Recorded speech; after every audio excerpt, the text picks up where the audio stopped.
Mesdames, Messieurs, bonsoir. Dira-t-on tout est accompli au soir du 6 décembre 2020, jour d'élection régionale, un moment historique que le Cameroun s'apprête à vivre après une si longue attente.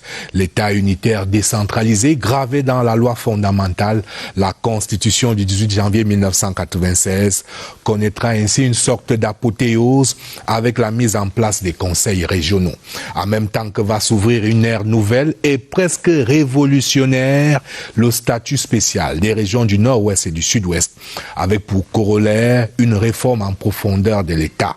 Personne ne peut en douter, après avoir longtemps louvoyé, le Cameroun est lancé à grande vitesse dans un processus irréversible d'approfondissement de la décentralisation, même si tout n'est pas réglé pour autant. C'est la trame de cette 49e édition de ces politiques. Mais je vous propose tout d'abord de découvrir l'affiche de cette émission.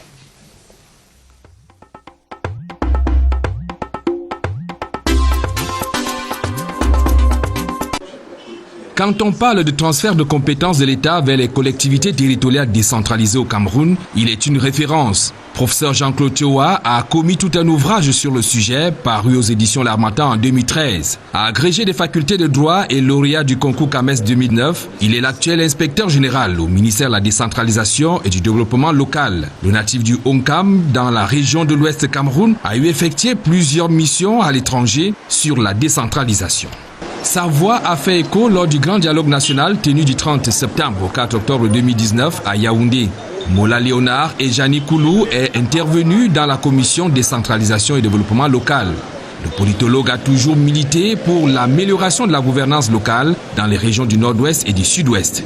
Il prépare une thèse de doctorat PhD en sciences politiques, option relations internationales sur le maintien de la paix à l'université de Yaoundé 2, soit. Albert Anissé Akwa est une personne ressource de la gouvernance locale. Maire RDPC de la commune de Ngoulmakong dans la région du Sud Cameroun depuis 2002. Ancien vice-président national des communes et villes unies du Cameroun, il est par ailleurs membre titulaire du comité central du RDPC. Albert Anissé Akwa est expert consultant pour les questions de décentralisation et du développement local. Premier secrétaire du Parti uni pour la rénovation sociale. Serge Espoir Matomba a été candidat à l'élection présidentielle d'octobre 2018 au Cameroun. Il est connu dans les arcanes politiques depuis 2010. En septembre 2017, il a condamné l'escalade de la violence, la profanation du drapeau et des emblèmes de la République par les sécessionnistes dans la région du Nord-Ouest et du Sud-Ouest. Conseiller municipal de l'arrondissement de Douala 4e et grand conseiller à la communauté urbaine de Douala. Le leader du PURS prépare actuellement une thèse de doctorat en gestion de projet. L'affiche affiche désormais complet. Bon débat.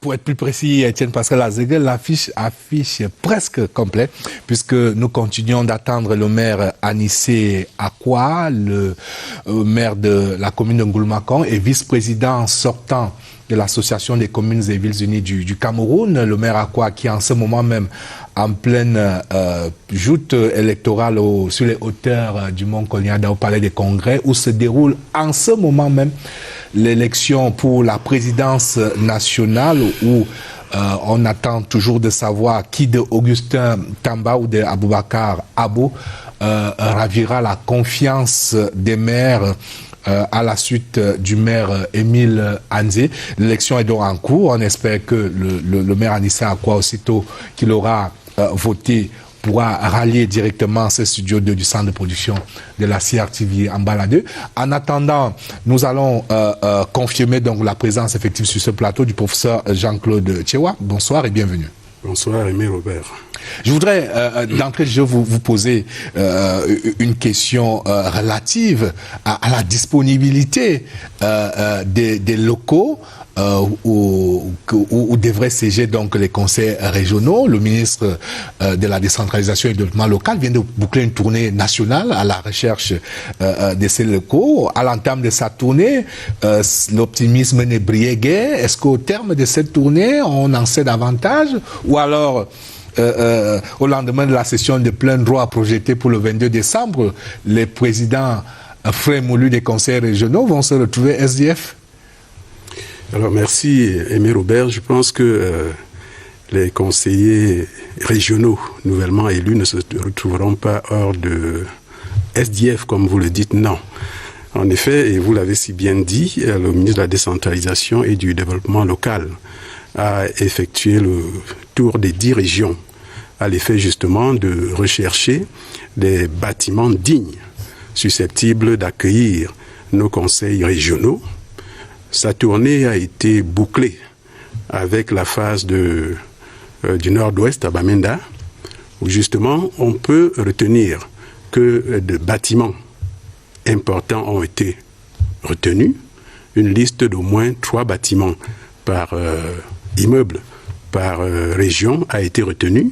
Ce qui fait qu'on peut être optimiste aujourd'hui, dire que à l'occasion de la session de plein droit, les conseillers régionaux auront une salle où travailler.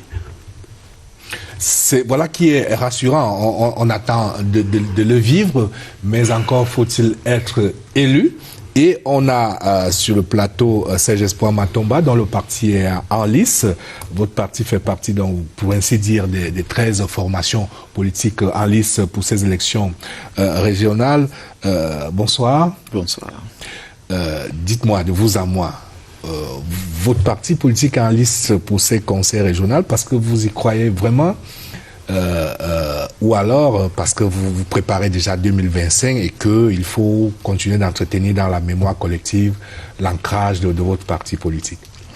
Il faut déjà dire que nous devons être logiques envers nous-mêmes. Vous savez que nous faisons partie de ceux qui avons vivement appelé à l'accélération et à l'implémentation de la décentralisation. Et le conseil régional fait partie donc, n'est-ce pas, de ce parachèvement de la décentralisation. Nous ne pouvons pas appeler vivement que la décentralisation soit effective et que pendant la mise en place des institutions qui représentent n'est-ce pas, la décentralisation, que nous soyons absents. Et il faut dire que nous ne participons pas tout simplement pour être présents ou alors pour faire avancer ce que nous allons appeler la décentralisation ou la démocratie. Vous savez qu'aujourd'hui, les électeurs du conseil, du moins du conseil régional, sont connus. Les électeurs sont connus. Et c'est un vote qui oblige les candidats à rencontrer les électeurs. Il ne s'agit pas pour nous d'aller dans un marché rechercher des voix.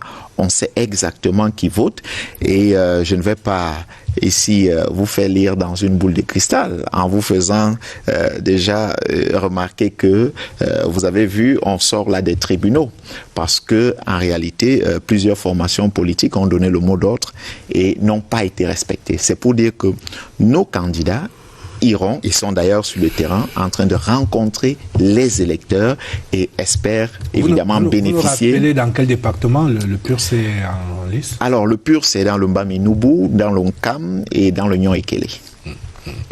Et vous pensez créer la surprise dans un de ces départements? Disons que ce n'est pas... Il y a là-bas des partis politiques qui contrôlent les exécutifs municipaux et que la discipline du parti fait que, a priori, les partis majoritaires dans les exécutifs communaux partent largement favoris. Je ne voudrais pas entrer dans le débat de discipline du parti. Je veux juste vous dire que les électeurs, lorsque vous allez dans l'urne, vous allez dans l'isoloir, vous avez un bulletin à mettre dans l'urne et vous avez votre conscience avec... Vous avez commencé les premières touches avec ces conseils? Bien évidemment. Nous avons commencé à discuter avec certains électeurs parce que c'est important. Est-ce qu'on parle vraiment de programme avec ce collège électoral ou alors c'est sonnant des trébuchantes à moins que ce soit plus simplement la discipline des partis? Non, il faut dire qu'on parle aussi de projets. Parce que voyez-vous, le conseil régional, parce qu'il faut mieux l'expliquer déjà à certains candidats et même à certains électeurs. Parce que certains électeurs comprennent le bien fondé de la participation locale. Parce qu'il s'agit de cela. Si vous voyez que le candidat ou la candidature d'en face a plus d'aptitude à défendre la région, alors pourquoi vous ne voterez pas pour lui? On sait aussi que comment plusieurs listes ont été faites. C'est-à-dire il y a des listes qui ne répondent pas aux attentes des populations pour la région. Et là, à ce niveau, l'électeur est face à sa conscience et face au développement de la région. Affaire à suivre. Ce sera évidemment à suivre sur la CRTV, puisque vous aurez droit à... Vous n'allez rien rater, donc là je parle à nos téléspectateurs, des péripéties de cette campagne pour les régionales, ainsi que du vote en lui-même, évidemment, des résultats qui seront proclamés. Alors, je voudrais à présent accueillir avec un moment de gravité notre troisième invité du soir, Dr Gianni Léonard, qui nous fait l'amitié de venir de Tchang, juste pour prendre part à cette émission. Bonsoir et bienvenue. Bonsoir Monsieur Aimé, bonsoir mes co-panélistes et surtout à mon professeur, le professeur Chiwa. Alors, je vous accueille avec un sujet empreint de gravité. Après Kumba, où on a connu le massacre de Tro, le massacre des enfants, il y a un peu plus d'une semaine, on a eu très peur aujourd'hui des nouvelles venant de la ville de Kumbo, mais il est établi que ce soir, il y a eu un enlèvement d'enfants jusqu'au moment où nous entrions en studio. On parlait encore des tractations pour obtenir leur libération, mais il y a une constance avec ces forces du mal qui s'attaquent à l'école, qui s'attaquent à l'éducation. C'est triste, mais c'est les conséquences de la guerre. Quand on déclare la guerre à un État, on vit les conséquences comme ça. Vous voyez, il faut également prendre en considération le fait que les séparatistes sont en train de perdre sur tous les côtés. Et malheureusement, ils n'ont que pour choix de mener les actions comme nous voyons là. Mais en même temps, il est temps de rappeler et d'amener la population de jouer un rôle fondamental pour que la donne change. Tant que la population ne se ressaisit pas et prenne une bonne décision pour changer les choses sur le terrain, ça serait compliqué. Mais je pense qu'avec le développement de l'émission, on va essayer un peu de voir dans quelle mesure on peut amener la population à collaborer beaucoup plus avec les autorités pour que les choses changent. Vous confirmez ce que l'on a dit et redit sur nos antennes, que nous venions de vivre la meilleure rentrée scolaire depuis 4 ans et que là, manifestement, les séparatistes ont du mal à digérer, à voir que les choses leur échappent, que l'école reprend progressivement. C'est normal, vous savez que pour que la crise évolue comme on a vu les dernières années, ils ont utilisé l'école comme moyen de pression. Et avec la reprise de l'école, ça devenait un peu de plus en plus compliqué pour eux. Et malheureusement, ils ont encore décidé d'utiliser les élèves ou l'école pour mettre pression sur l'État et pour montrer à la communauté internationale qu'ils existent encore. Pour que peut-être l'État va négocier avec eux. Mais c'est une très mauvaise stratégie parce que, pour dire vrai, on ne peut pas avoir une communauté internationale qui peut soutenir ceux qui sont en train de tuer les étudiants ou les élèves. L'école est un droit qui est reconnu. Bon, c'est une mauvaise stratégie, raison pour laquelle on demande, parce que on voit un peu l'insécurité humaine qui ne fait qu'agrandir. Bon, on demande donc il faut amener cette population-là à jouer un très bon rôle avec les autorités pour améliorer les choses. On va revenir évidemment sur cette situation parfois volatile dans les régions du Nord-Ouest et du Sud-Ouest dans le cours de cette émission, en rappelant que les régionales participent précisément de la dynamique de pacification de ces deux régions, puisque ces élections vont consacrer donc la mise en place du statut spécial dont vont bénéficier ces deux régions. Nous allons y revenir d'un instant à l'autre. Je vous propose tout d'abord de regarder ce sujet d'Oswald Medon sur les espoirs, les attentes que cristallisent ces élections régionales dans une classe politique camerounaise qui est déjà tendue vers cet objectif.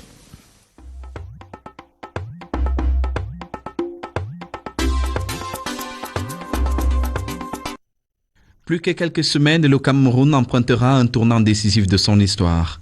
Consacré par la Constitution, le pays connaîtra l'ère des conseils régionaux.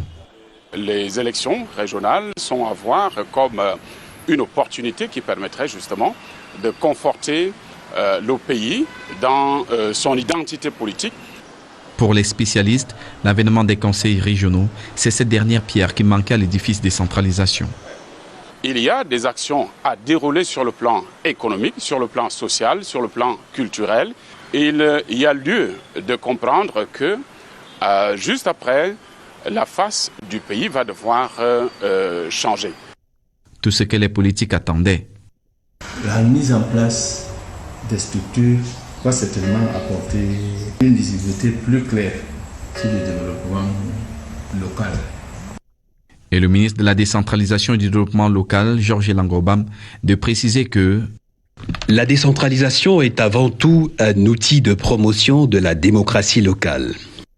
Pour le docteur Stéphane Mouniol, juriste et expert en décentralisation, les régionales pourraient être une garantie à l'essor de la décentralisation sous préalable.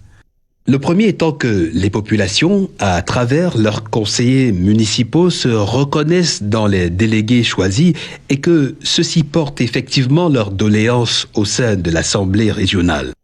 Sur ces régionales repose également l'espoir d'une sortie de crise définitive dans les régions du nord-ouest et du sud-ouest.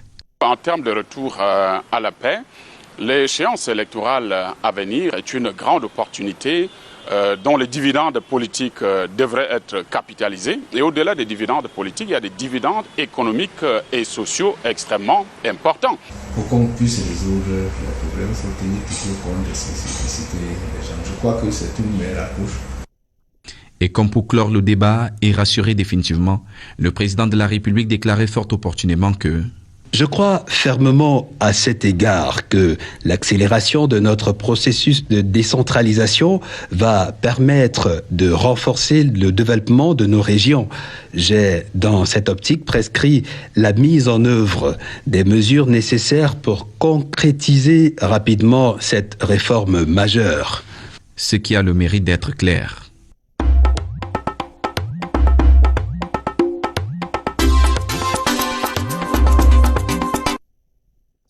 Dans un peu plus de 2 semaines seulement, va s'ouvrir la campagne électorale pour ces régionales avec, je le rappelle, 2 collèges électoraux, avec 900 sièges de conseillers régionaux à pourvoir, avec donc 2 collèges électoraux, les délégués des départements et les représentants du commandement traditionnel. Pour ce qui est des délégués des départements qui sont convoités par les partis politiques, je rappelle qu'il y a 13 partis politiques en liste, comme vous pouvez le voir en tableau. On va rappeler, il y a le RDPC, l'UNDP, l'UDC, l'UPC, le RNDD, le PURS, le PCRN, le FSNC, le PAL, le FDC, le RPD, le MLDC et le MDR, avec un super favori, évidemment, le RDPC, mais comme on l'a entendu à l'entame de l'émission, les autres partis politiques comme le PURS et d'autres n'entendent pas se laisser compter. On le verra bien. En attendant, messieurs, le Premier ministre qui présidait le 7 octobre dernier, le premier Conseil national de décentralisation de l'année, vous a demandé d'aller plus vite, plus loin. Notamment, le Premier ministre fera, tout au moins en termes d'officialisation, de publicisation des instructions du Premier ministre. Le Premier ministre a donné 8 jours aux membres du gouvernement qui sont concernés par les transferts de compétences aux régions pour transmettre à votre département ministériel les projets de textes y relatifs. Alors, 8 jours plus tard, multiplié par 5 ou 4, nous en sommes quasiment à 1 mois maintenant. J'imagine que ces instructions du Premier ministre ont été exécutées. En effet, je pense que je dois dire ici que ces instructions ont été respectées parce qu'au 30, date butoir, je crois, la majorité des textes attendus avaient été transmis dans les services du Premier ministre. Parce qu'à l'issue du Conseil national de la décentralisation, l'instruction ou la directive du Premier ministre a été répercutée au département ministériel qui immédiatement ont transmis au ministère de la décentralisation et du développement local l'ensemble des projets de textes qui ont été discutés dans des concertations interministérielles qui ont été améliorées, finalisées et puis transmis dans les services du Premier ministre pour la suite de la procédure. Donc pour l'instant, je peux dire que plus du 3/4 de ces textes ont été transmis.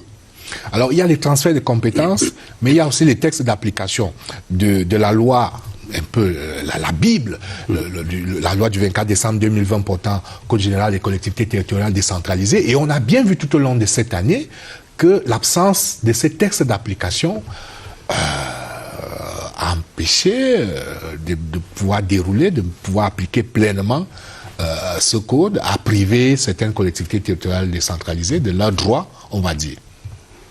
Et du coup, certains commencent à accuser un peu l'administration d'inertie, de faire traîner la vision du chef de l'État, de la mise en œuvre de ce Code général des collectivités, Code général des collectivités territoriales décentralisées. Oui, mais Robert, c'est peut-être à tort que de dire que l'administration ne fait pas son travail, peut-être pas au rythme souhaité par ceux qui le disent. Vous avez raison de dire la majorité de ces textes concernent le transfert de compétences. Il y a eu un ensemble de compétences qui ont été transférées aux collectivités territoriales décentralisées, aux régions notamment, et qui attendent un décret et un cahier de charge, un arrêté portant cahier de charge. Pour ces textes, je le dis ici et je le confirme encore, pour ce qui concerne les compétences transférées, les textes ont été bouclés et transmis dans les services du Premier ministre. Et pour les autres textes, vous avez raison, il y a bien d'autres textes qui sont attendus. Pour cela, je vous prendrai simplement l'exemple d'une dizaine de textes attendus dans le domaine du financement. Ces textes ont fait l'examen encore hier au niveau du ministère des Finances d'un examen en interministérialité où ils ont été adoptés et seront certainement dans les jours qui suivent transmis dans les services du Premier ministre pour la suite de la procédure.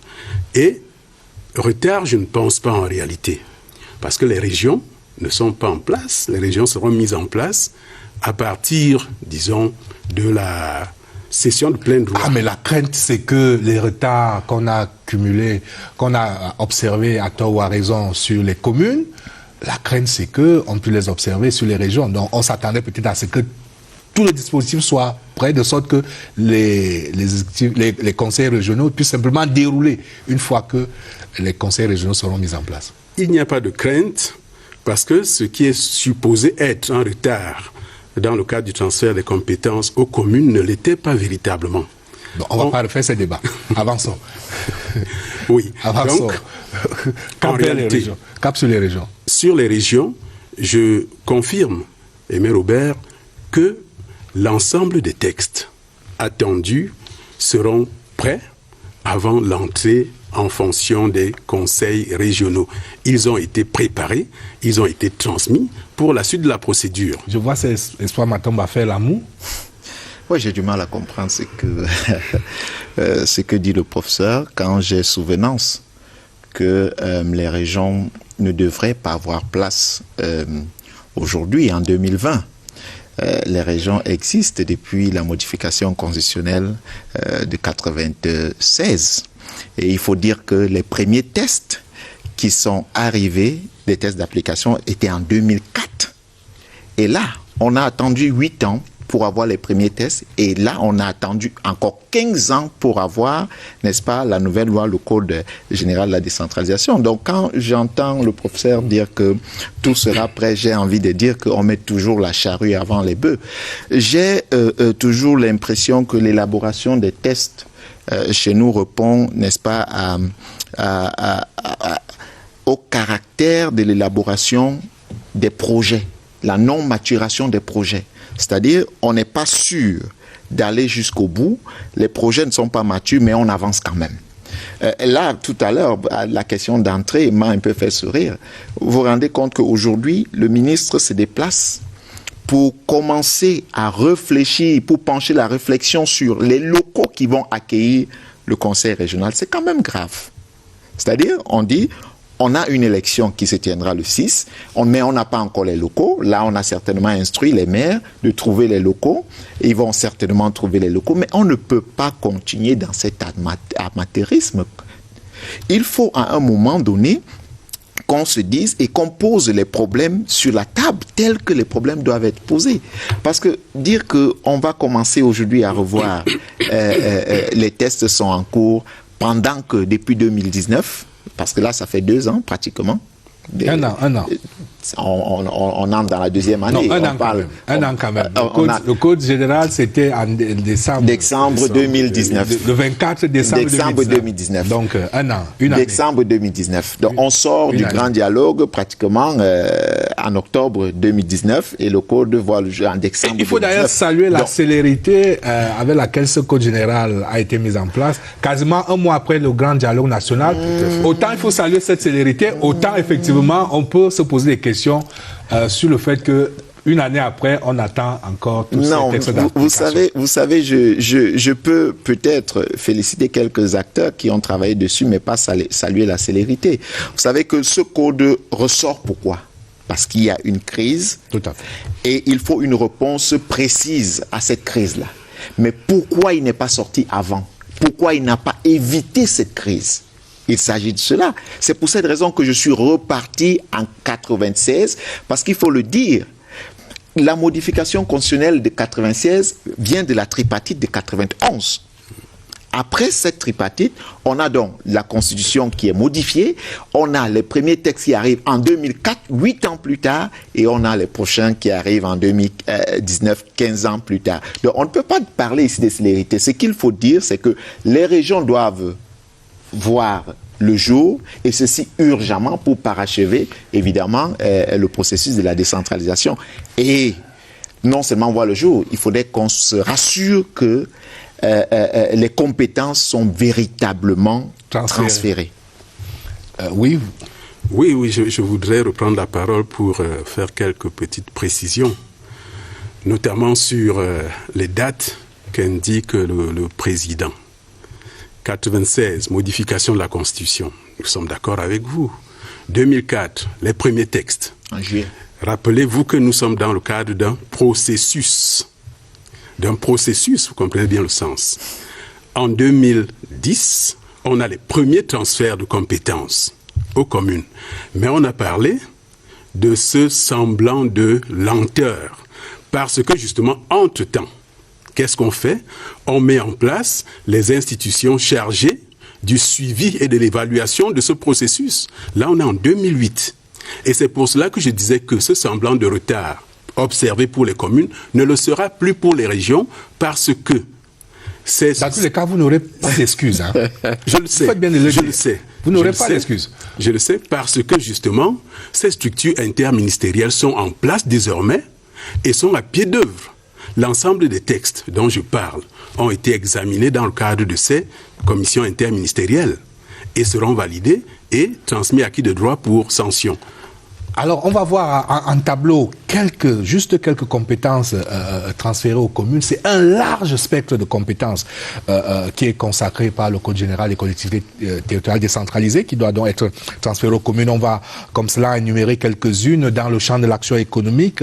Par exemple, la promotion des petites et moyennes entreprises, la promotion du tourisme, dans le champ de la planification et l'aménagement du territoire, l'élaboration et l'exécution des plans régionaux de développement, la réhabilitation et l'entretien des routes départementales et régionales, dans le champ du développement sanitaire, la création, l'équipement, la gestion et l'entretien des formations sanitaires de la région, le recrutement et la gestion du personnel infirmier et paramédical des hôpitaux régionaux.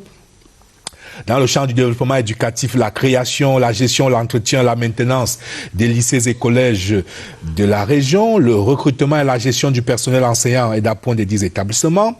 Dans le champ de la culture et de la promotion des langues, la promotion de la presse parlée et écrite à langue nationale, j'en oublie. En tout cas, c'est un large champ de compétences à transférer aux régions. Je n'en ai énuméré que quelques-unes en termes de compétences, d'où la grande attente sur les textes qui doivent accompagner ce processus. Alors, pour vous rejoignez ceux qui disent que comment éviter, c'est la question que je voulais vous poser, comment tirer les leçons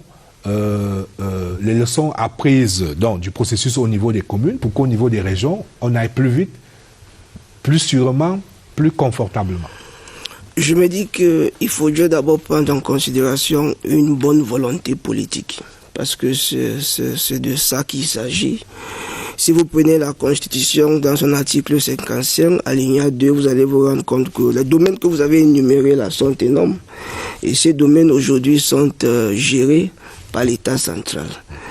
Et quelque part, c'est un peu compliqué d'enlever certains pouvoirs de l'État central pour amener dans les régions.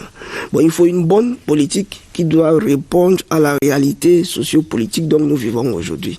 Si vous prenez par exemple le cas du nord-ouest et du sud-ouest, vous allez vous rendre compte que quelque part, la volonté de vouloir participer à son propre développement peut expliquer la crise dont nous vivons aujourd'hui. Bon, c'est très important que les acteurs politiques prennent cela au sérieux. De l'autre côté, les institutions de suivi doivent être véritablement opérationnelles. Ça, c'est très important. Tant qu'il n'y a pas ça, c'est un peu très compliqué de voir des régions fonctionner normalement. Et même ces régions-là, parce qu'il faut transférer ces compétences, mais il faut une bonne ressource humaine. Oui, on va reparler de cela, nous devons déjà prendre cela en considération. On va revenir sur... Il ne suffit pas de transférer, mais est-ce qu'on a déjà assuré cela? On va revenir sur l'enjeu de la ressource humaine, mais parlons déjà des ressources financières. Le Code général des collectivités territoriales décentralisées, en son article 25, dispose que la loi des finances fixe chaque année la fraction des recettes de l'État affectée à la dotation générale. Cette fraction ne peut être inférieure à 15%. C'était un véritable... c'était bien plus qu'un cadeau de Noël lorsque ce code général a été publié, parce que les maires, dans leurs rêves les plus fous, escomptaient 10%. Mais voilà qu'on parle de 15%. Sauf que l'année dernière, en tout cas l'exercice budgétaire en cours, les collectivités territoriales décentralisées n'ont pas eu droit à cette fraction des recettes de l'État. La raison officielle donnée à l'époque par votre ministre, c'était que le Code général était postérieur à l'adoption de la loi des finances 2020. Est-ce que vous avez pleine conscience que vous ne pourrez plus avancer cet argument en 2021 si les collectivités territoriales décentralisées n'ont pas une dotation conséquente? Vous ne pourrez plus, vous avez grillé vos cartouches en quelque sorte. Merci. Je pense qu'on a, ne disons pas griller nos cartouches. Je voudrais dire que la dotation de 15% destinée à la dotation générale de la décentralisation est l'une des recommandations, grandes recommandations du grand dialogue. La question de son effectivité se pose. En effet, on a évoqué par le passé l'antériorité du Code général des collectivités territoriales décentralisées. Peut-être que l'on ne pourrait plus l'évoquer aujourd'hui, vous avez raison, mais sachez que nous avons des procédures en matière d'élaboration du budget de l'État qui doit tenir compte d'un certain nombre de contraintes. Ces contraintes peuvent aujourd'hui nous orienter vers une difficulté d'inscription de ces 15% dans le budget. Je ne dis pas que ce sera le cas. Ce ne sera peut-être pas le cas parce que l'Assemblée, le Parlement a été convoqué. On verra très bien ce que prévoit cette année la dotation générale. En tout état de cause, les collectivités territoriales décentralisées, notamment les communes, ont reçu depuis 2018 une dotation de 100 millions de francs chacune, qui leur permet déjà, en attendant l'effectivité des 15%, de réaliser un certain nombre de grands projets. Donc pour l'instant, on observe, on verra ce qui se passera au niveau du MINFI. Une action? Oui, peut-être une petite réaction. Je dirais que le professeur a tout de suite dérouler. Je pense que les maires et les futurs représentants ou alors délégués régionaux ont très bien compris que la dotation de 15% ne sera peut-être pas à l'ordre du jour pour l'année 2021. Mais il faut surtout, je vais peut-être apporter un élément pour dire que la dotation de 15%, c'est les 15% des recettes du budget. C'est pas 15% du budget, parce que plusieurs personnes ont entendu 15% et ont tout de suite mis les 15% dans le budget, la dotation complète du budget. Et pourtant, c'est les 15% des recettes du budget. Bon, je ne pourrais justifier ces chiffres avancés, mais je sais qu'au grand dialogue, nous avons recommandé qu'il y ait une dotation spéciale pour les communes. Mais alors, à partir du moment où le projet de texte, qui devrait être une loi plus tard, est bien travaillé, bien pensé, on ne saurait anticiper sur quelque chose qu'on ne pourra pas faire. Parce que là, c'est prendre, n'est-ce pas, un compromis qu'on ne parvient pas à assumer et qui créera un nouveau problème. C'est un peu comme les compétences à transférer. On transfère les compétences. Vous voyez un peu, je vais prendre une image pour illustrer cela. Vous êtes chez vous à la maison, votre fils est là et puis vous lui donnez la facture de l'électricité, vous lui dites, va payer la facture d'électricité sans lui donner de l'argent. Vous voyez qu'il ne pourra pas payer la facture d'électricité. Donc ici, il est important que la dotation financière puisse accompagner le transfert des compétences. Sinon, les collectivités territoriales décentralisées ne pourront pas se mouvoir. S'il vous plaît, je veux ajouter quelque chose sur ça. Je pense que les 15% font juste une partie des recettes que les régions et les collectivités territoriales décentralisées vont jouir. Bien évidemment. Si vous regardez par exemple l'article, je pense, 390, on a tellement énuméré des recettes. Bon, de là maintenant, il faut dire donc que les élus locaux savent apprécier à juste valeur leur rôle pour créer de l'argent, pour que les communes et les régions fonctionnent très bien. Bon, on ne peut pas parler seulement de 15% comme si c'est ça qui va faire échouer la décentralisation.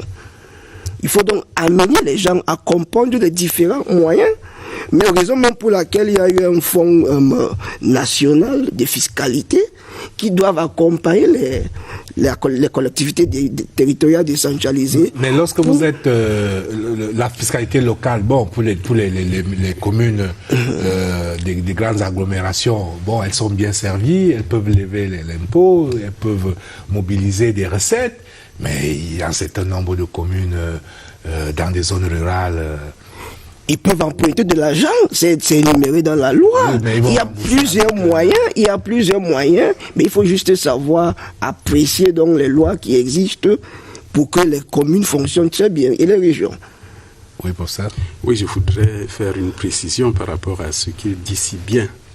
C'est-à-dire que les compétences transférées ne sont pas uniquement financées par la dotation générale de la décentralisation.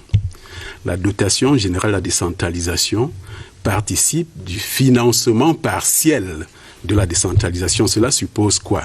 Cela suppose qu'il y a d'abord, en lien avec les compétences transférées, les dotations venant des départements ministériels, c'est-à-dire tout département ministériel qui transfère une compétence a l'obligation de transférer les ressources financières et bientôt humaines également, les ressources financières qui étaient destinées à la mise en œuvre de cette compétence. Au-delà, il l'a si bien dit, vous avez la loi portant fiscalité locale. Attention, et vous dites bien que certaines communes rurales ne peuvent pas en bénéficier parce que nous ne disposons pas d'un sommier. D'accord, mais il y a tout ce qu'on appelle les impôts communaux soumis à péréquation. C'est-à-dire que finalement, il y a une péréquation qui fera en sorte que même ces petites communes puissent en bénéficier. Donc le financement ne se limite pas essentiellement à la DGD, la DGD n'étant qu'un financement partiel. C'est ce que dit la loi, c'est ce que dit le Code général des collectivités territoriales décentralisées. Élection régionale le 6 décembre et tous les regards vont se porter vers les régions du nord-ouest et du sud-ouest qui, à la suite de ce processus électoral, vont vivre un fait majeur, la mise en place effective du statut spécial. Je vous propose, avant d'en parler, d'écouter une élite de la région du Nord-Ouest, le ministre Focalistus Gentry, qui est une élite de la région du Nord-Ouest et plus précisément du département du Nongamantoum. Il nous parle notamment du bon exemple du département du Nongamantoum qui a réussi à créer une ceinture qui a résisté donc à toutes les tentations. Ils ont résisté là-bas aux séparatistes, ils ont résisté au Gostan, ils ont résisté aux fermetures des écoles. La vie suit son cours là-bas depuis toujours. Et c'est un exemple à suivre. Le ministre Focalistus nous parle également de l'attente que cristallise ces élections régionales à venir. C'est l'éclairage du soir dans ces politiques.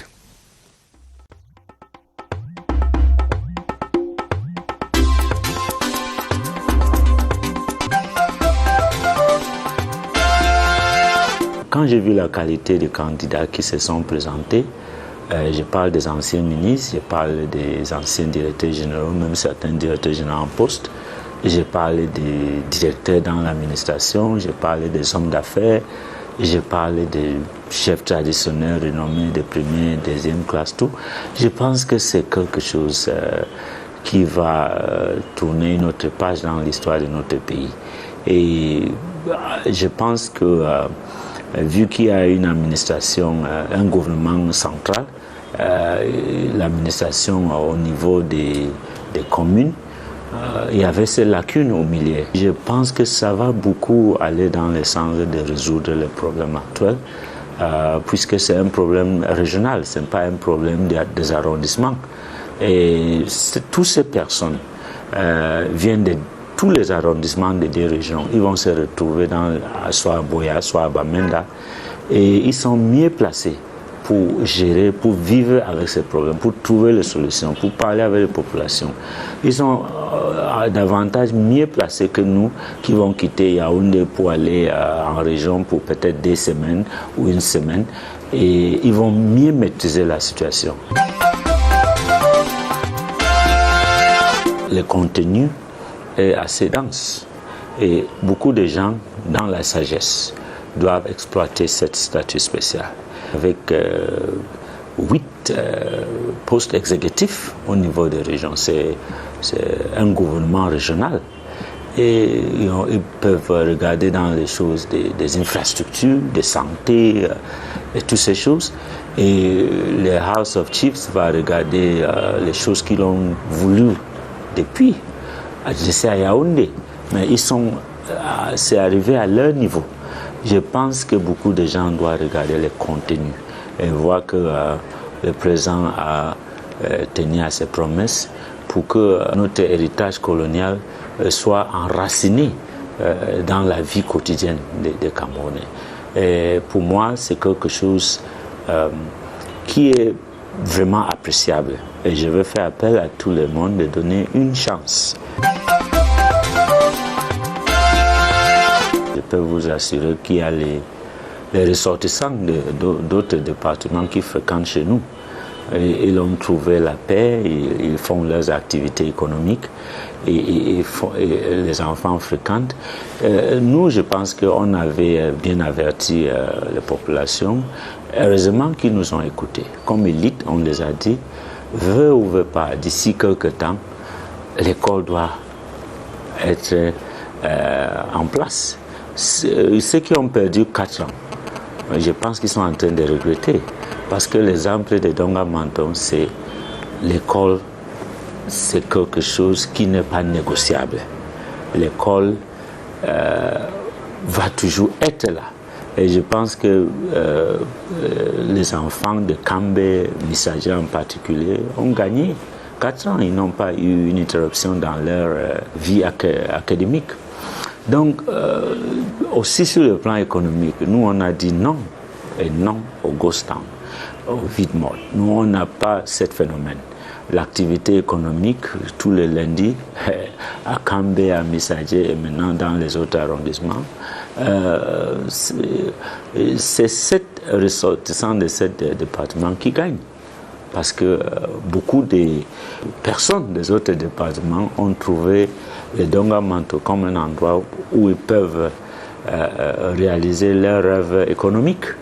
Donc pour nous, les formules de Dongamanto ont réussi. C'est une synergie des élites. On a fait beaucoup de choses. Il y en a qui ont fait les tournois de football, il y en a qui ont donné les bourses, il y en a qui ont fait beaucoup des activités sociales. Et avec les chefs traditionnels, avec le groupe Vigilante, nous on a créé ces formules et je pense que les autres départements sont en train de suivre l'exemple de Dongamanto.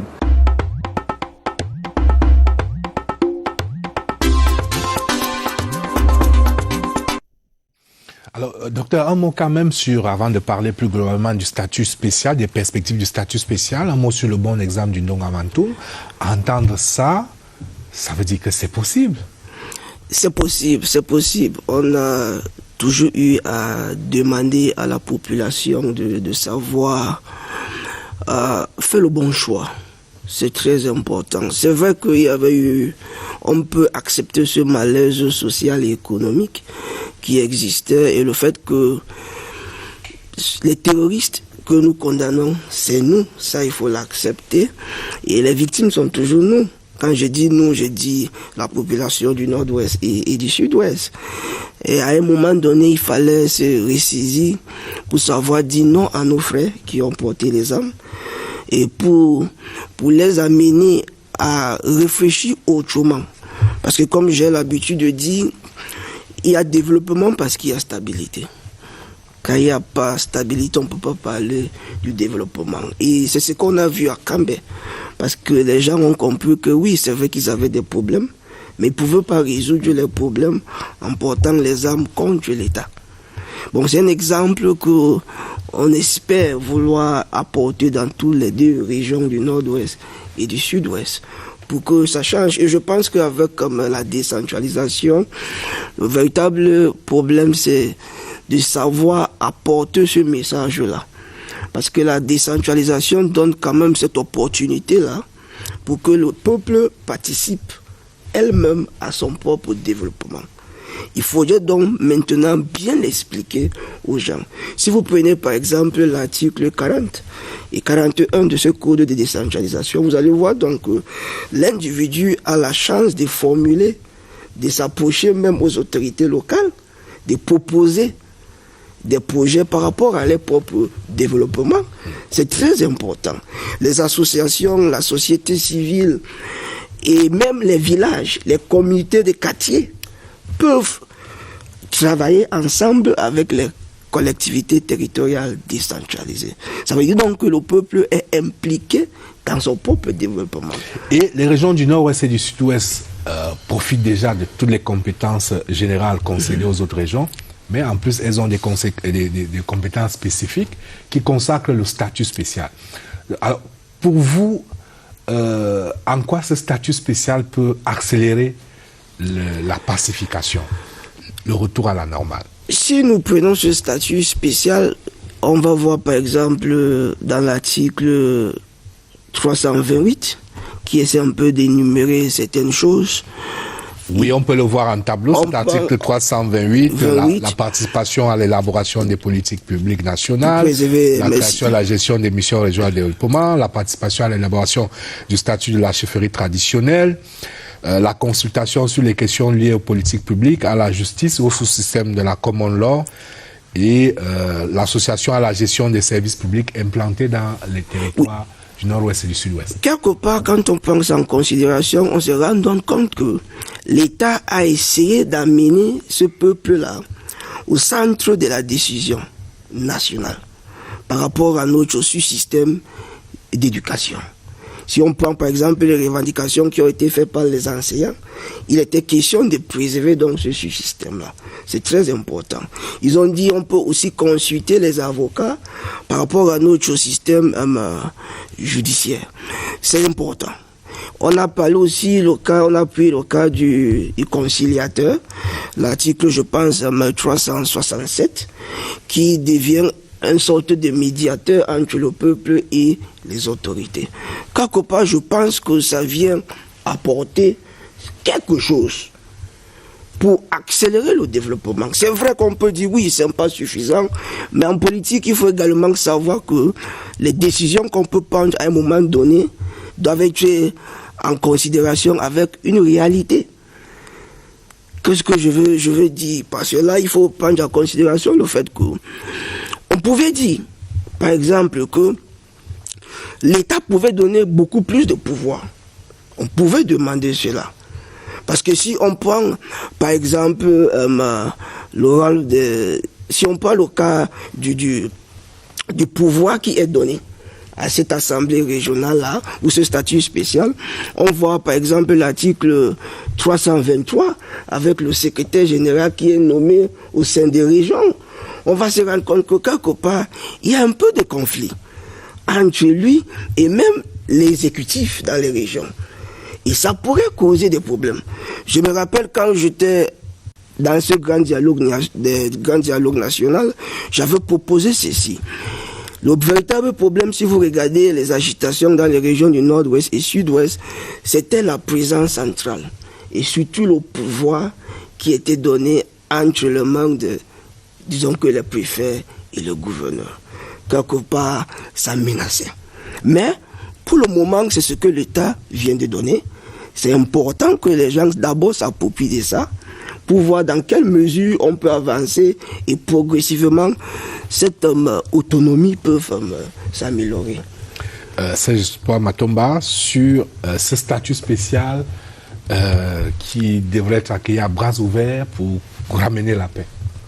Oui, je dirais que déjà l'importance pour moi de ce statut spécial, c'est cette reconnaissance, n'est-ce pas, cette reconnaissance de l'originalité des régions du nord-ouest et puis du sud-ouest. Parce qu'il ne faut pas perdre de vue qu'il y a le principe de l'égalité, c'est-à-dire qu'il n'y a aucune hiérarchie entre les régions, aucune hiérarchie entre les communes. D'ailleurs, il y a ce principe-là. Mais alors, le statut spécial vient en reconnaissance donc de cette spécificité du nord-ouest et du sud-ouest. Selon... À première vue, avec la première lecture, on pourrait dire que c'est une très bonne chose à partir du moment où, évidemment, les personnes qui seront chargées d'implémenter donc le développement par les régions dans les différents conseils régionaux auront non seulement les mains libres pour travailler, mais auront aussi les possibilités de le faire. Parce que comme je l'ai souvent dit, la population, généralement... Pourquoi ces élus n'auraient pas les mains libres? Écoutez, si déjà la plupart des tests qui doivent accompagner le code général ne sont pas publiés, on aura des élus qui seront à un moment donné butés, ils ne sauront pas quoi faire et comment faire, parce qu'il faut attendre. Donc, il faut déjà que on ait plusieurs tests d'application doivent sortir. Éventuellement, ces tests doivent sortir. On doit voir ces élus à l'œuvre. On doit pouvoir transférer, je reviens encore là-dessus, les moyens qui accompagnent, n'est-ce pas, le travail de ces derniers, parce que n'oubliez pas qu'il y a probablement un conflit qui risque de naître tout de suite après la mise en place des régions, surtout pour des grandes agglomérations, les villes où vous avez les communautés urbaines et autres, parce qu'il pourrait avoir, là encore, conflit entre les mairies, les communautés urbaines et les régions. Le président du conseil régional. Et le président du conseil. Dans certains aspects. C'est important de le dire. D'où la nécessité donc d'avoir aussitôt et rapidement. D'où la nécessité d'avoir aussitôt et rapidement des textes qui vont donc permettre à ces derniers de travailler de la meilleure des façons sans qu'il y ait... Oui, répondez rapidement sur ce point. Est-ce qu'il y a des risques de chevauchement entre les compétences dévolues aux communes, les compétences dévolues aux régions? La réponse c'est non. Il n'y a pas de risque de chevauchement en réalité, parce que la loi, le code général, a très nettement fait la distinction entre les compétences qui sont celles des communes d'abord et les compétences qui sont celles des régions. Maintenant, la communauté urbaine intervient dans le cadre des compétences qui ont été transférées aux communes, parce que la communauté urbaine est une intercommunalité. Ce sont des communes qui se mettent ensemble et auxquelles on a attribué des compétences spécifiques. Donc en réalité, il ne saurait y avoir de chevauchement entre les compétences de la région et celles de la communauté urbaine. Non.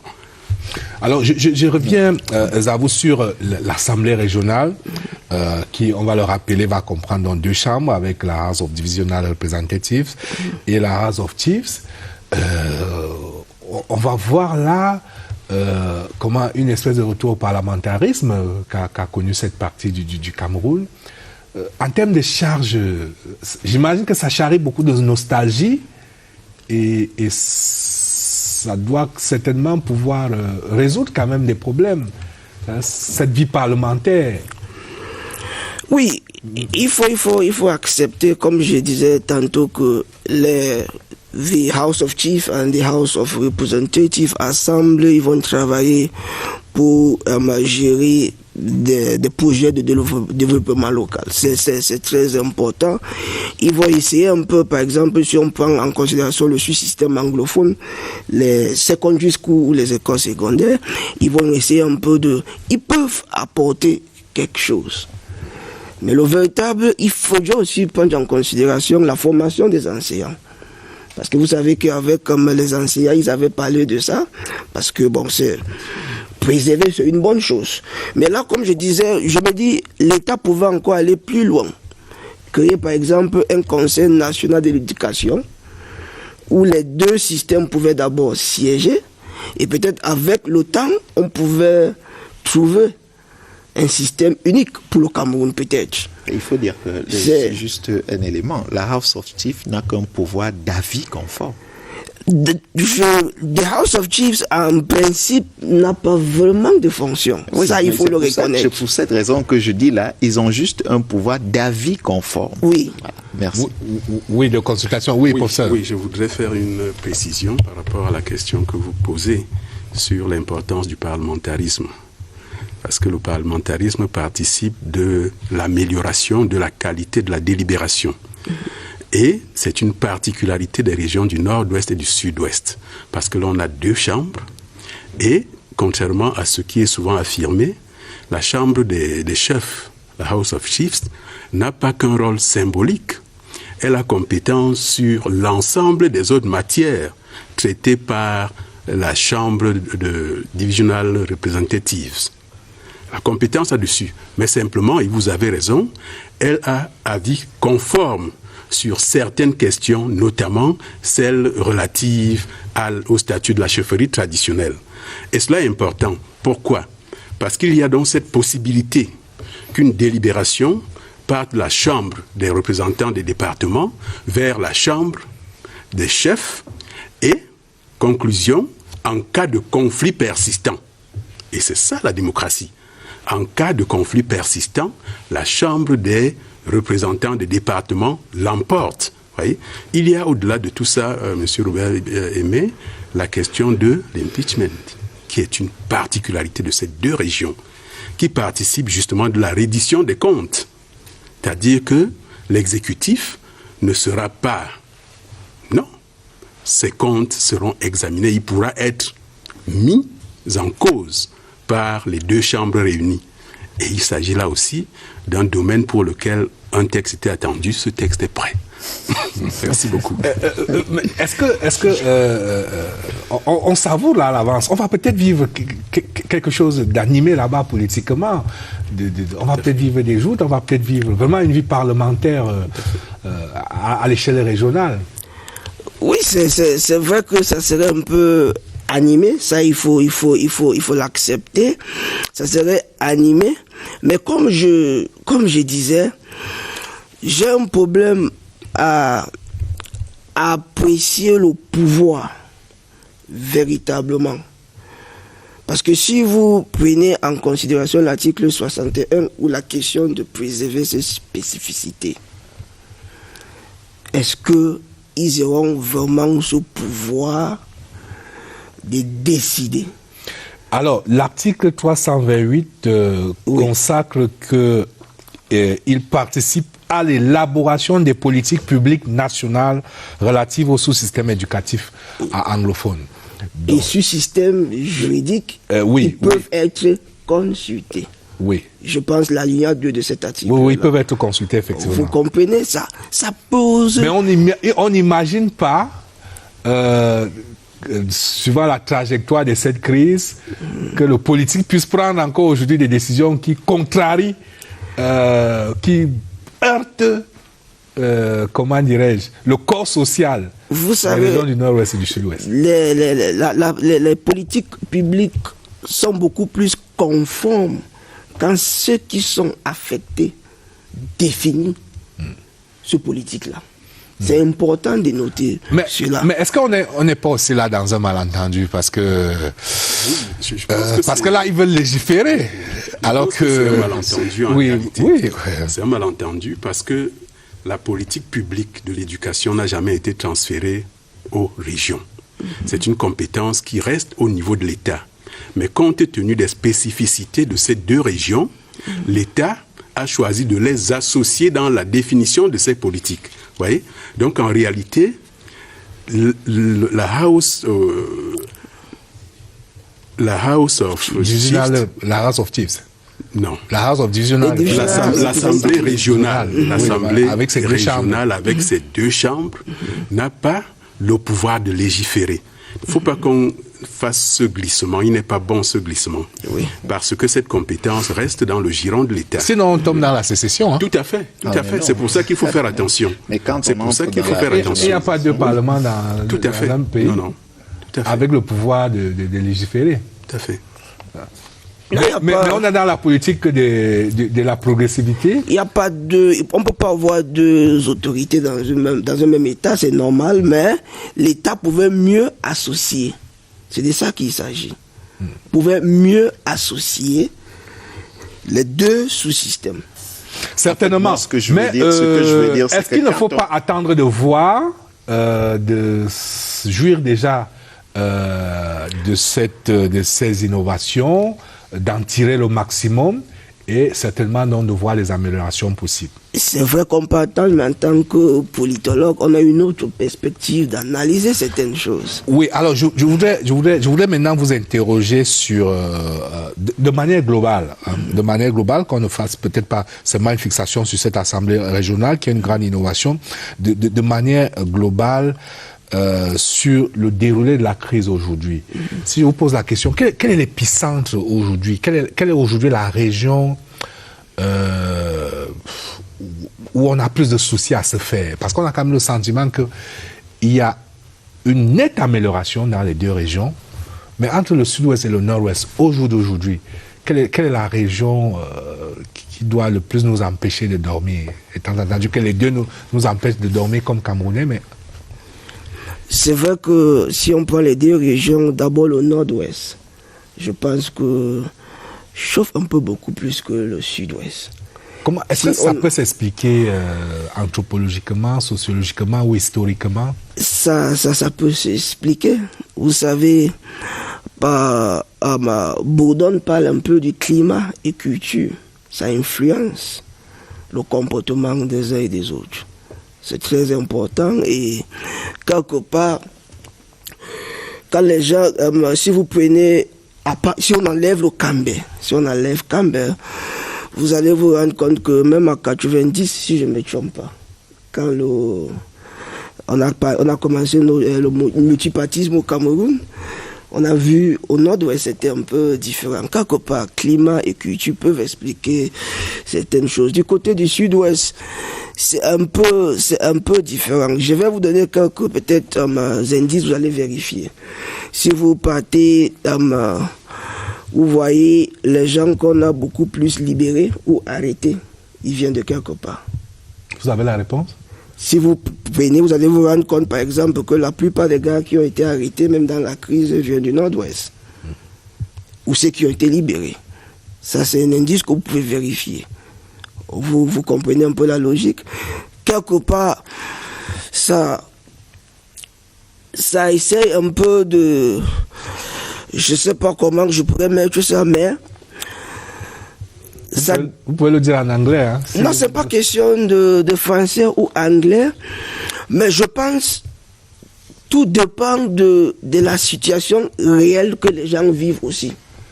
Parce qu'on peut aussi dire que si vous prenez par exemple le sud-ouest, quelque part, c'est un peu amélioré. Si vous prenez le cas de Limbe, où il y a une activité économique qui répond un peu plus, c'est compliqué.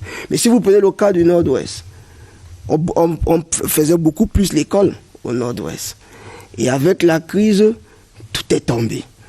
Donc ça, c'est un peu, vous savez, quand une crise commence, il y a une dynamique et ça devient de plus en plus complexe. Ça a tellement également radicalisé les choses. Mais je pense que avec mes efforts des autorités et des gens qui sont en train de se rendre compte que suivre ce chemin-là est beaucoup plus dangereux, ils essaient un peu de se ressaisir. Et on espère que c'est un chemin sans issue. Oui, un chemin sans issue. Et on espère donc que la population peut être encore beaucoup plus utile. Parce que le plus souvent, c'est difficile de trahir son frère. C'est très difficile. Mais comme je disais tantôt avec la parce qu'on les connaît. Oui, on les connaît, c'est les gens avec qui nous vivons. Il y a cette vidéo virale du gouverneur de la région du Sud-Ouest, au Kayabila, et quand tout le monde a regardé en fin de semaine, avec les femmes éplorées, et il leur demande, connaissez-vous? Les femmes répondent encore qu'elles ne savent pas, elles ne les connaissent pas. Oui, on se connaît, l'ennemi ne vient pas de loin. Et il faut également... Ce sont nos cousins, ce sont nos frères, ce sont... On leur parle au téléphone parce qu'ils demandent des rançons, ils demandent un tas de choses. On les connaît. On les connaît très bien. Bon, là maintenant, comme je disais, la population doit jouer un rôle stratégique de faire comprendre à ses frères, à ses enfants que on peut résoudre ce problème autrement. Ce développement dont nous cherchons, ou ce paix dont nous cherchons, on peut le trouver autrement. Oui, avant de revenir à vous, on va faire un dernier tour de table sur la question, avec cette question générique. Il est indéniable, on l'a dit, les séparatistes sont essoufflés, le mouvement séparatiste a totalement échoué. Donc l'armée a gagné la guerre, mais il faut gagner la paix. Il faut gagner la paix. Bien évidemment. Comment on gagne la paix? Non, pour gagner la paix, il faut gagner les cœurs des populations de ce côté-là. Il faut surtout gagner les cœurs. Et pour gagner les cœurs, je veux dire, c'est en prouvant à la population que ce qu'elle, entre parenthèses, réclamait hier, elle pourrait l'avoir aujourd'hui. Et de la meilleure des façons, ce sont les actes qui feront en sorte qu'on puisse gagner les cœurs. Ce n'est pas autre chose.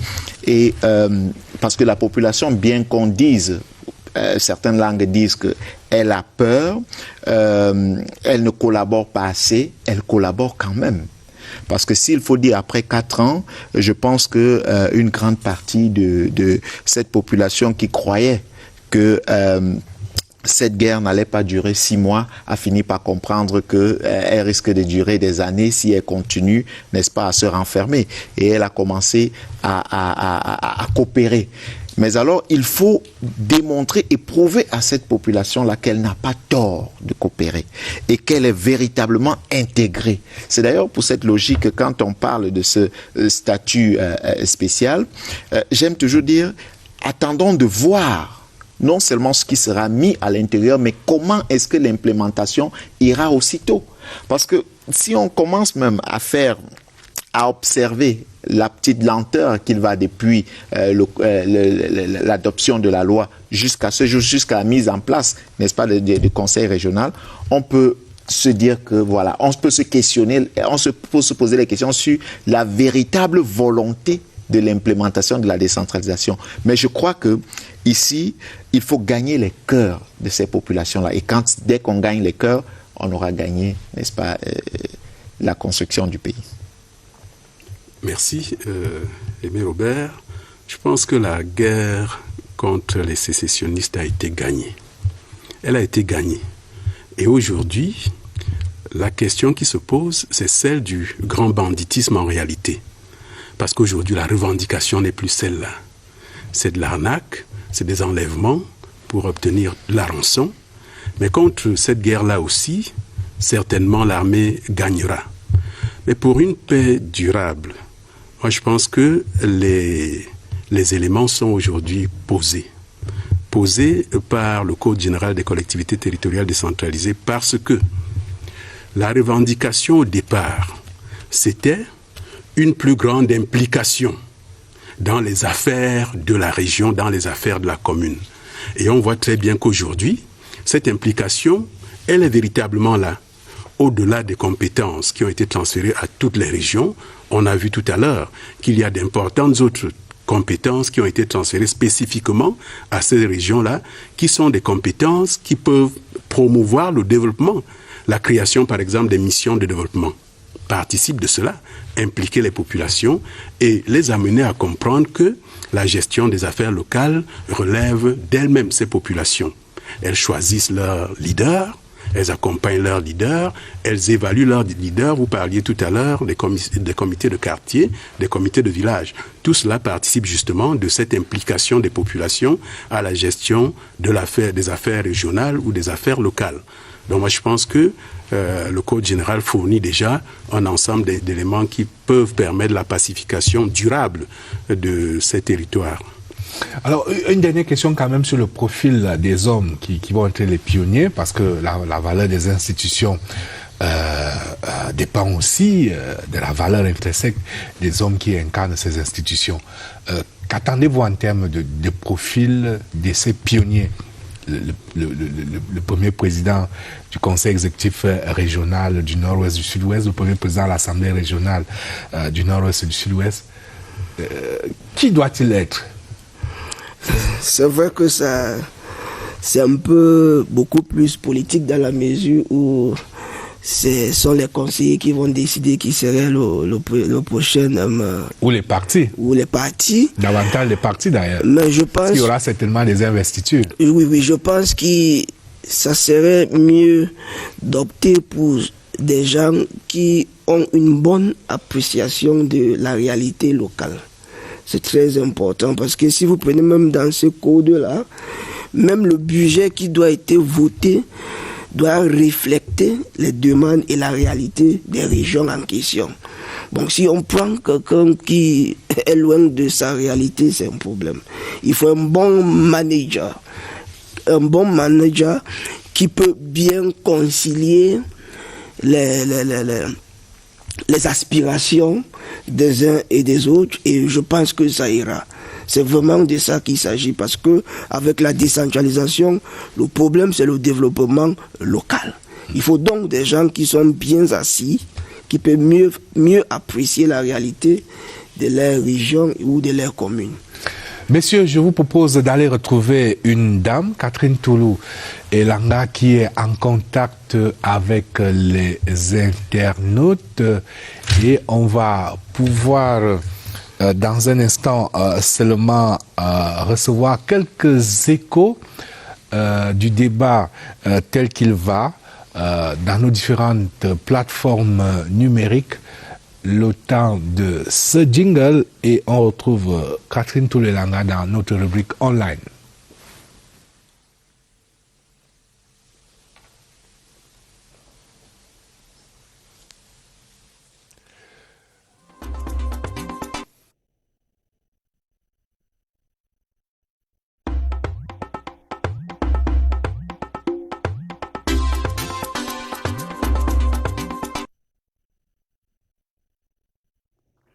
Elle est connectée. Bonsoir Catherine Toulou Elanga. Alors, il y a certainement beaucoup de réactions sur nos plateformes numériques. Bonsoir Aimé Robert Bina, bonsoir à tous les invités, tous les téléspectateurs. Évidemment, comme vous pouvez l'imaginer, beaucoup de réactions parce que tout ce qui concerne la décentralisation intéresse évidemment les Camerounais en ce moment. Alors, on va commencer par le tout premier commentaire. Il est de Sidouane Mba qui nous dit: assurément, les élections régionales constituent un vrai tournant dans la décentralisation et le développement local. Reste aux politiques de sortir de certaines réticences en vue d'une application effective. Selon Vincent Guidiol, seuls les enjeux au développement local devront animer tout le gotha politique et administratif. La décentralisation est un ancrage démocratique et c'est même un poste très avancé de la démocratie. Dans la même lancée, cette autre réaction, certes, l'architecture politico-administrative et institutionnelle prendra véritablement corps avec les régionales. Cependant, soyons objectifs, la décentralisation dans son effectivité et sa concrétisation dépend énormément d'une volonté politique. Et puis nous terminons par cette réaction de Bertin Ignace. Pour sa part, il est très pessimiste car il affirme que le Code général des collectivités territoriales décentralisées doit être revu parce qu'il renferme beaucoup d'imperfections. Promulgué que déjà il est dépassé pour lui, monsieur l'inspecteur général. Mais Robert, il y a une dernière réaction, pardon. Oui. Alors c'est une réaction de Minouche Ngobi-Soron. Elle dit sans accompagnement, les collectivités territoriales décentralisées ne pourront pas se mouvoir normalement. Quelques questions également. Oui, on va revenir à vous, Catherine. Il y a certainement des questions. Oui, des questions. Voilà, avant de prendre ces questions, je voudrais quand même permettre à l'inspecteur général de réagir, de répondre à cet téléspectateur qui pense que votre code que vous célébrez tant, il est dépassé avant même d'être né. Oui, je ne sais pas si ce téléspectateur a véritablement lu le Code général des collectivités territoriales décentralisées. Parce que notre Code général est avant-gardiste. Je mets à défi le téléspectateur de rassembler les textes africains sur la décentralisation et de les comparer, y compris même, j'irai plus loin, de comparer notre texte avec le texte français. Vous verrez très bien que nous sommes sur certains points très avant-gardistes. La DGD qui semble poser problème, nous l'avons consacrée, d'autres ne l'ont pas fait. Nous sommes allés à 15%. C'est vrai que sa mise en œuvre pourrait être discutable, d'accord, mais nous sommes allés très loin. Prenons le statut spécial. Vous verrez que nous sommes allés très loin. Si vous prenez le statut de la Corse ou de la Nouvelle-Calédonie, comparé à notre statut spécial, vous verrez que nous sommes allés très très loin. Donc je pense que le téléspectateur n'a pas véritablement lu notre Code général des collectivités territoriales décentralisées. Et je suis toujours surpris lorsqu'on évoque le manque de volonté politique. Je me demande de quelle volonté politique s'agit-il. Je parle devant un homme politique. Peut-être doit-on parler du manque de volonté ministérielle? Non, mais il faut dire que entre la volonté vision politique la plus avisée a pris position. Il faut dire peut-être que le problème c'est le manque de volonté ministérielle. Il faut dire qu'entre la vision et l'implémentation, il y a toujours un gap. Et c'est pour cette raison qu'on parle de volonté politique. Parce que lorsque vous allez observer ceux qui sont chargés d'appliquer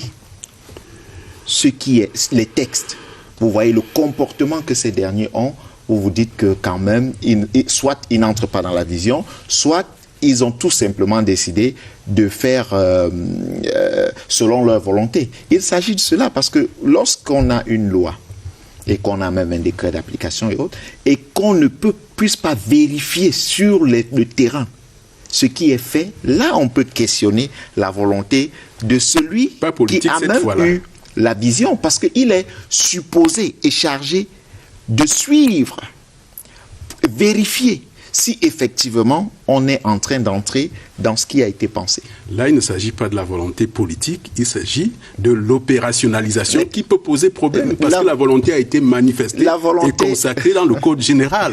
La volonté est manifestée, je suis d'accord. Mais lorsqu'elle est manifestée, elle doit s'implémenter. Et si elle n'est pas implémentée, celui qui a eu cette vision ou alors cette volonté devrait pouvoir se rassurer que on fait ce qu'il a été demandé. Alors on prend quelques questions avec Catherine Toulou. Voilà, on va encore s'adresser au professeur Tchoa, malheureusement, qui ne voudrait pas qu'on parle de volonté politique, mais on va tout de même en parler avec cette question. La décentralisation relève exclusivement d'une volonté politique. Alors, est-ce que l'État est prêt à lâcher du lest? Bien sûr, l'État, au plan formel, a déjà lâché du lest. Parce que lorsque vous lisez le Code général, toujours, l'État lui-même déclare les compétences ci-après sont transférées de manière impérative. Sont transférées. Donc l'État a lâché du lest. Maintenant, les questions d'opérationnalisation peuvent venir un peu brider cette volonté qui est celle de l'État. L'État a lâché du lest, largement même d'ailleurs, quand on regarde le spectre des compétences qui ont été transférées. Je pense toujours, et je suis convaincu, que beaucoup n'ont pas lu le Code général. Parce que lorsqu'on apprécie aujourd'hui la tutelle. Peut-être qu'on reviendra là-dessus. Oui, mais on reviendra là-dessus. Oui, une autre question? Une question peut-être à Serge Espoir Matomba et à notre autre invité, le docteur Edjani. Alors la question est celle de savoir, la mise en place des conseils régionaux pourra-t-elle survivre aux conflits qui entravent la décentralisation? Vous qui connaissez les réalités de la ville de Douala, par exemple, il y a eu quelquefois des conflits entre les maires et les délégués du gouvernement. Je l'ai précédemment dit ici, le conseil régional peut évidemment survivre à partir du moment où il est doté de tout l'appareil, si vous voulez, ou la machine de test qui va avec. Parce que là, on a dans le Code général de la décentralisation des tests qui nous renvoient à d'autres tests qui ne sont pas encore sortis. Donc, il faut absolument que ces textes sortent pour pouvoir, n'est-ce pas, pour que ces institutions ne puissent pas avoir non seulement des chevauchements, mais puissent, n'est-ce pas, travailler pour le bien des Camerounais. Une autre question? Docteur, pour terminer, alors il y a un internaute qui se demande, est-ce qu'on ne peut pas finalement délimiter ce processus de décentralisation dans le temps? Est-ce qu'il doit durer une éternité? C'est un mode de gouvernance. C'est un mode de gouvernance. C'est un mode de gouvernance. C'est un mode de gouvernance. C'est un processus. Et puis, il faut suivre. Je souhaitais compléter la réponse du président s'agissant des conflits. Oui, on parle des conflits juste dans un instant. Juste le temps de remercier Catherine Toulou. Merci d'être venue nous voir et continuer de monitorer pour nous les échanges dans nos différentes plateformes numériques. Merci également, bonne suite. Et puisque vous insistez, on va parler donc de ces conflits. Je rappelle que le Code général des collectivités territoriales décentralisées, en son article 73, parle du contrôle de légalité qui fixe un peu le cadre de la collaboration entre les élus et le représentant de l'État, qui est donc le préfet dans le cadre des communes et le gouverneur des régions dans le cadre des régions. Mais on le voit avec les communes, il y a des conflits qui subsistent. Hein. Oui, vous avez je pense qu'il y a des conflits qui subsistent, il l'a très bien dit. Et les conflits auxquels l'on fait généralement allusion, c'est l'opposition entre les communes d'arrondissement et la communauté urbaine. Et si vous avez lu le Code général, un point d'honneur a été mis sur cette question. La délimitation du champ de compétences entre la commune d'arrondissement et la communauté urbaine. Le point d'honneur qui a été mis a consisté à dire quoi? D'abord, définir ce que c'est qu'une compétence intercommunale. Parce que c'était là le nœud de la question. La communauté urbaine n'ayant à gérer que des questions d'intérêt intercommunal.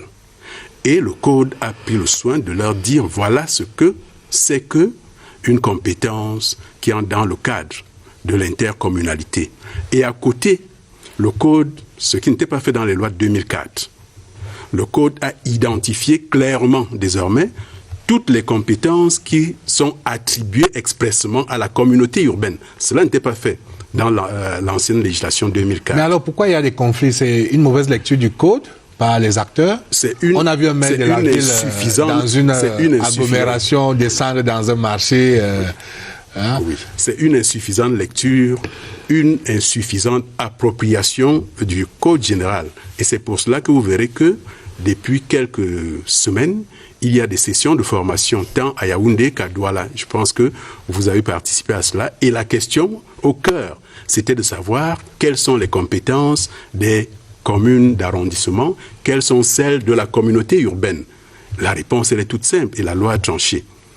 Les compétences de la communauté urbaine sont des compétences d'attribution. Le législateur a dit, voilà vos compétences. En dehors de ça, vous ne faites rien d'autre. La compétence de principe revenant aux communes d'arrondissement. Donc on ne verra plus un maire de la ville descendre sur le terrain vouloir remettre le maire de la ville a une compétence sur l'ensemble du territoire de la ville. Mais je vais dire, aller remettre de l'ordre dans une commune d'arrondissement. Cela est possible toutes les fois qu'il s'agit d'une compétence qui lui a été transférée, par le législateur. Non, je vais dire, si vous me permettez, M. Robert, qu'il y aura toujours conflit parce que la loi le code général a des insuffisances.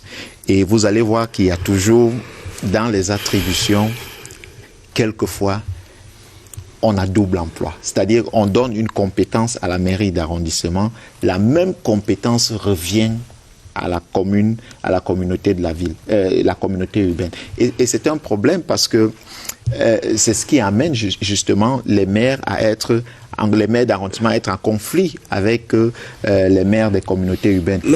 Et là encore, le législateur a prévu qu'en cas de conflit, le juge administratif, évidemment. Donc ça veut dire que les conflits peuvent survenir. Donc c'est pour dire que le législateur il y aura des hommes, il y aura des conflits. Que le juge administratif peut régler les conflits. Mais je crois que ce n'est pas ce type de conflit qui préoccupe davantage les maires.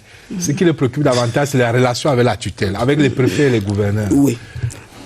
Et je pense qu'on doit vraiment prendre cela en considération. Et si nous rentrons dans ce code-là, vous voyez l'article 76, et vous allez vous rendre compte que les autorités locales doivent soumettre les projets pour que le représentant de l'État signe. Et si vous prenez l'article 77, 4, paragraphe 4, là-bas, vous allez vous rendre compte que le représentant de l'État a le pouvoir de suspendre l'action d'une autorité locale. Même quand le juge administratif ne s'est pas encore prononcé. Bon, quelque part, c'est un peu difficile. C'est vrai que dans l'article 80, on demande qu'un intéressé peut porter plainte devant un juge administratif. Mais je pense, c'était ça le véritable problème. Je vais prendre par exemple le cas de FACO, que je connais très bien. Vous voyez que quand vous donnez certains pouvoirs aux représentants de l'État, ça crée des problèmes. Si vous avez une idée sur les problèmes fonciers à FACO, vous allez comprendre de quoi je parle. C'est tellement problématique. Donc je me dis, il faudrait vraiment revoir ce pouvoir-là. Je ne peux pas être un maire, ou c'est pas une autorité locale. Il faut d'abord passer par l'État pour que l'État approuve ton projet pour que ça soit implémenté. Alors, malheureusement, l'émission est en train de courir. Je voudrais quand même que nous parlions aussi de la problématique de la fonction publique locale. Vous ramassez, hein, vous répondez à ces pouvoirs que l'on considère encore comme si l'État avait récupéré d'une main ce qu'il donne dans l'autre, ce pouvoir de la tutelle, mais également la problématique de la fonction publique locale, qu'on continue d'attendre. Elle est consacrée par l'article 22 du Code. Qu'est-ce que la loi du 24 décembre 2019? L'État met en place une fonction publique locale dont le statut est fixé par décret présidentiel. Merci. Je voudrais d'abord revenir sur la tutelle très rapidement, très rapidement, même si l'on considère que c'est le cœur, en réalité, de tout ce qui est souvent dit sur le processus de décentralisation chez nous. Je voudrais dire que l'horloge de certains est restée arrêtée à 74 par rapport à la tutelle. Non, la tutelle a considérablement évolué dans le Code général des collectivités territoriales décentralisées. C'est-à-dire l'essentiel des actes pris par les collectivités territoriales décentralisées sont simplement transmis à l'autorité de tutelle. Seuls quelques actes sont désormais soumis au contrôle a priori. Il n'y en a pas plus de 5. C'est les budgets, c'est les emprunts, c'est la coopération internationale, qui sont des questions fondamentales pour lesquelles le représentant de l'État a encore ce pouvoir d'apprécier a priori. Et notre loi allait plus loin, disant, par exemple, je cite de mémoire, que la tutelle ne saurait impliquer une appréciation d'opportunité. C'est-à-dire l'opportunité relève de l'exécutif.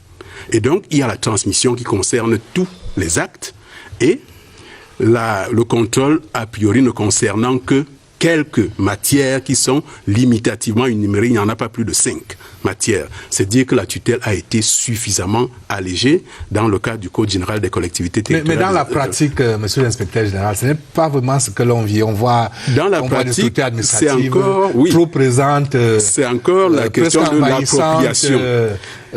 Mais on aura l'occasion de revenir sur si tous les acteurs s'appropriaient ce code, je pense qu'on aurait une décentralisation qui serait mise en œuvre. Mais sauf que les autorités administratives ont presque toujours raison dans la pratique. Donc à chaque fois qu'il y a le conflit, il y a aujourd'hui, y compris vous-même au ministère de l'administration territoriale de la décentralisation, il y a aujourd'hui le juge ministère de la décentralisation et du développement local, vous avez tendance à vous ranger du côté de l'autorité administrative. Et le docteur l'a dit, il y a aujourd'hui le juge administratif qui est là, qui est le véritable censeur. C'est-à-dire que lorsque l'autorité de tutelle a pris un acte contraire, il est loisible au maire d'attaquer cet acte. Et on a bien vu que même avant... Est-ce que vous envisagez une session de formation destinée aux autorités administratives, puisque vous êtes en train de former les maires? Oui, il faudrait peut-être y penser aussi. Il y a un programme de formation qui concerne aussi les autorités administratives, les autorités qui exercent la tutelle sur les communes. C'est prévu un atelier pour eux.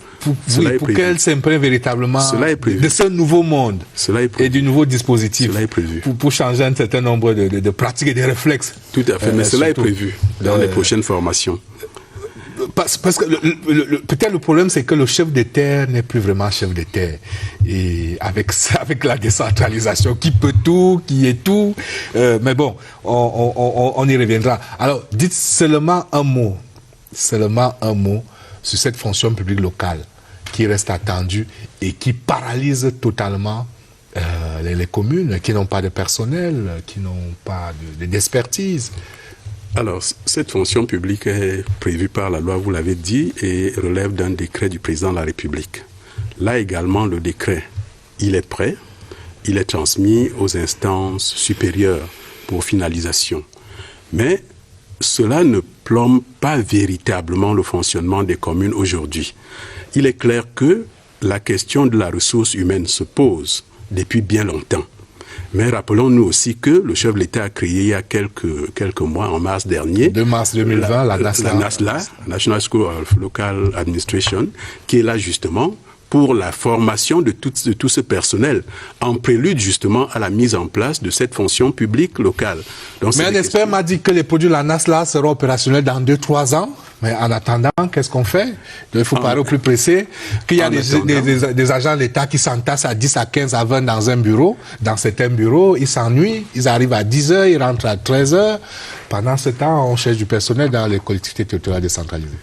Non, on ne cherche pas. Vous avez fait le tour dans les collectivités territoriales décentralisées. Vous verrez que dans certaines, les effectifs sont pléthoriques.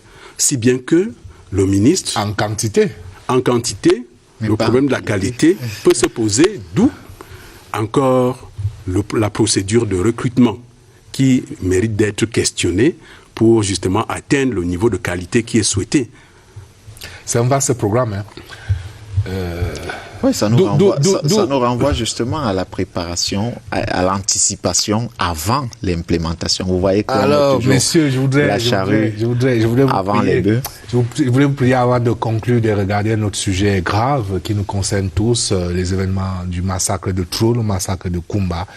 Et nous avons tous pleuré, nous avons tous commémoré ce jour de deuil national samedi dernier. Nous revenons sur les leçons de ce grand moment de communion nationale dans ce coup politique de la semaine que signe Sévérin Legambile.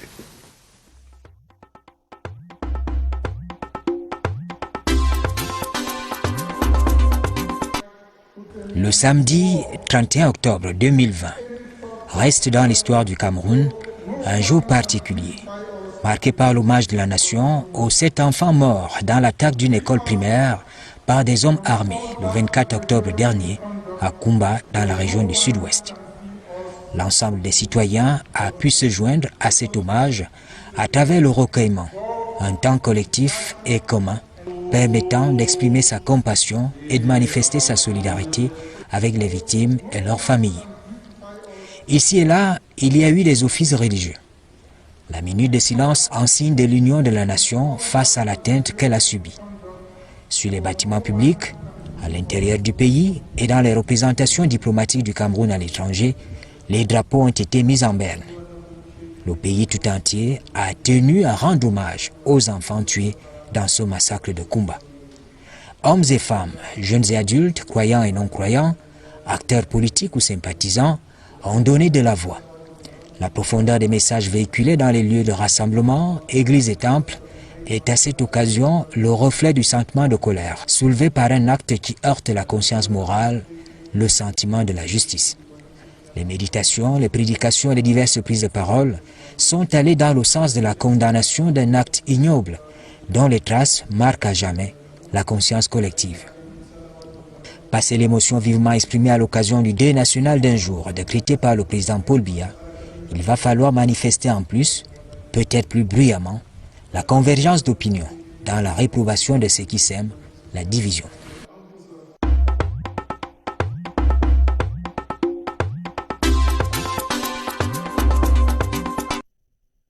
Oui, à Kumba, avons nous dit encore et avons tous dit stop et non à ce massacre de trop à Kumba.